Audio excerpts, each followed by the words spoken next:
Hello everyone. I thought I'd do an explainer video because we've had a lot of new members come on the Facebook group, which is brilliant, and we're really grateful for that.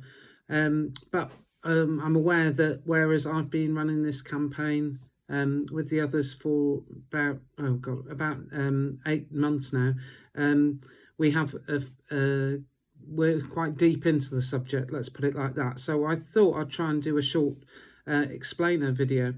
The Whitecross wind farm doesn't actually exist. It's a project. It's an application which hasn't passed through planning. It was going to go to the planning committee last year. It got rejected by the North Devon District Council planning department. Asked the developer Whitecross to retract their application for the onshore cable route through Saunton Sands. It would come up sort of directly in front of the car park at Saunton. That would be an open trench method. It would then get drilled underneath behind Walking on Waves. It'd go underneath the car park. Actually, I think that's going to be open trench now. That's the plan. Underneath the world famous Saunton golf course. No guarantee there that the mole wouldn't damage the course, and I have that on first-hand authority. Then it would go round the back of the dunes, which are a triple SI and a special area of conservation. They'd have to drain the marshes, which are 200 years old, and there would be a 7-kilometre haul road built behind the dunes, running along to where then it would go underneath the estuary, which is also a triple SI, and then connect to the Yelland substation. So our group is set up specifically, it's nothing about stopping the wind farm, which is a test and demonstration wind farm. So it's a small wind farm. It would only produce enough energy for 135,000 homes. Though they wouldn't necessarily be local homes. My understanding is that actually our bills may increase because there would have to be additional work done on the substation at Yelland where it connects. And there was an alternative, or we believe there still is an alternative in Alverdiscot, which is where the X-Links Morocco cable will come ashore. That's a 370 or 400 kilometre cable which passes through 4 territorial waters to get from Morocco to little old Alverdiscot. You wouldn't believe it, but it's true. So that's basically it in a nutshell. We're currently at the point where the developers at Whitecross last month did some consultations, drop-ins, which were very well attended. Those drop-ins have only occurred really as a result of the public pressure from the community in Braunton.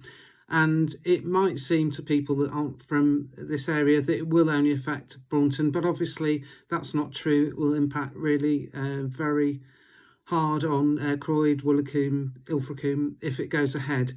As I said, at this stage, Whitecross is simply an idea. It's an application. It hasn't even gone to the planning committee.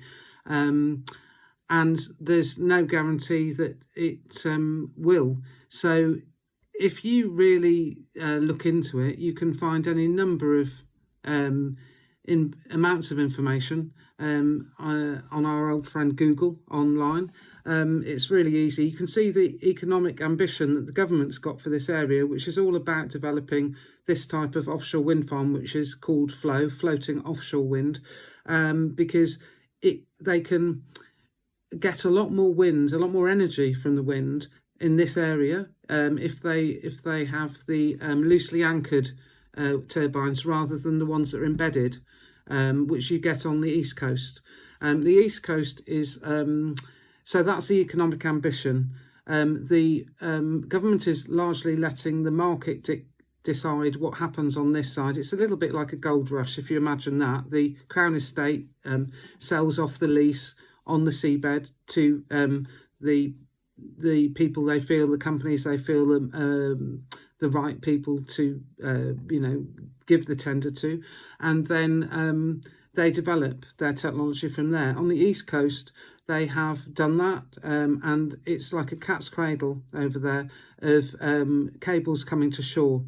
And our main concern really with this is not the wind farm itself, it's just the fact that we are going to have, we've got X-Links coming into Alverdiscot, we've potentially got Saunton, this White Cross coming into Saunton, and that's our main concern really, is that if this is really the best way for this cable to come to shore, then it shouldn't really be coming ashore.